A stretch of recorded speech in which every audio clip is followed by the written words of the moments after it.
Hi నమస్తే welcome back to కమలాస్ kitchen. అందరూ ఎలా ఉన్నారు? మేమైతే చాలా బాగున్నాము.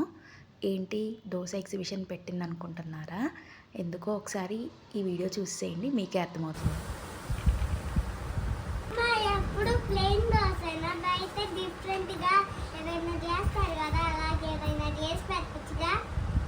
అలాగే భువాని నీకు రకరకాల దోశలు వేసి పెడతాను, సరేనా? సో విన్నారు కదా మా వాడి చెప్పిన స్టేట్మెంట్. మరి ఇంట్లో అలా నలుగురు ఉంటే నలుగురికి 4 రకాల దోశలు కావాలంటారు కదా, ఆ వెరైటీస్ ఆఫ్ దోశలు మీతో ఎందుకు షేర్ చేయకూడదని నేను ఈ వీడియో చేశాను. ఫస్ట్ ఉల్లికారం దోశ కావాలంట. దానికి ఒక 4 ఎండుమిరపకాయలు ఇలాగ వేడి నీళ్ళలో నానబెట్టాను ఒక 10 నిమిషాల పాటు. అలాగే ఉల్లిపాయలు కట్ చేసి మిక్సర్లోకి తీసుకొని 2 వెల్లుల్లి రెమ్మలు, అలాగే మనం నానబెట్టుకున్న ఎండుమిర్చి, కొద్దిగా సాల్ట్ వేసి ఉల్లికారం అనేది రెడీ చేసుకున్నాను. ఇప్పుడు స్టవ్ మీద పెనం పెట్టి కొద్దిగా ఆయిల్ వేసిన తర్వాత దోశ బ్యాటర్ వేసి ఇలాగ దోశ వేసుకున్నాను. దోశ వేసిన తర్వాత కొద్దిగా ఆయిల్ కానీ గీ వేసి మనం ప్రిపేర్ చేసుకున్న ఉల్లికారం ఉంది కదా, అది దోశ మీద మొత్తం స్ప్రెడ్ చేసి ఈవెన్గా కొద్దిగా వేగనివ్వాలి.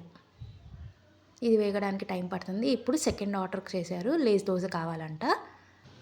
ఇలా ఒక ప్యాకెట్ లేస్ మిక్సింగ్ బౌల్లోకి తీసుకొని ఒకటి కట్ చేసుకున్న ఆనియన్, టేస్ట్కి తగినట్టు సాల్ట్, కొద్దిగా కారం, 1 టీ స్పూన్ టొమాటో కెచప్ వేసుకొని మిక్స్ చేసుకోవాలి.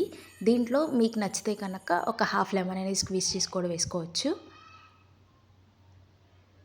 పెనం మీద దోశ బ్యాటర్ వేసి దోశ వేసుకున్నాక మనం లేస్ స్టఫ్ ప్రిపేర్ చేసుకున్నాం కదా, ఆ స్టఫ్ అనేది దోశ మీద పెట్టి కొద్దిగా ఆయిల్ వేసి వేగాక తీసేయడమే. నెక్స్ట్ దోశ వచ్చేసి చూడండి ఏంటిదో, ప్లెయిన్ చీజ్ దోశ వేయమన్నారు. సో దానికోసం నేను దోశ మీద ఇలాగ ఒక చీజ్ స్లైస్ అనేది పెట్టి ఈవెన్గా అప్లై చేశాను. దీంట్లో నేను ఏమి వేయట్లేదండి, వాళ్ళు ఏమి వద్దన్నారు, ప్లెయిన్ చీజ్ కావాలన్నారు. సో అందుకని నేను ఏమి అప్లై చేయకుండా జస్ట్ చీజ్ ఒకటి వేశాను. ఇంక ఇది వచ్చేసరికి ఇంకొకటి బటర్ దోశ కావాలంట, బటర్ పొడి దోశ.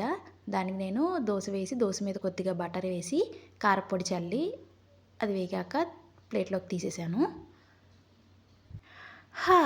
ఫైనలీ ఇన్ని వెరైటీస్ ఆఫ్ దోశతో మేము ఇవాళ బ్రేక్ఫాస్ట్ అనేది ఫినిష్ చేసాము. ఉల్లికారం dosa, plain cheese dosa, Lay's dosa, butter podi dosa. మీరు ఎప్పుడైనా ఇలాంటి వెరైటీ దోశలు చేశారా? ఒకవేళ చేస్తే కనుక మీకు ఏ దోశ ఇష్టమో కమెంట్ చేయండి. Thanks for watching. Please like, share and subscribe.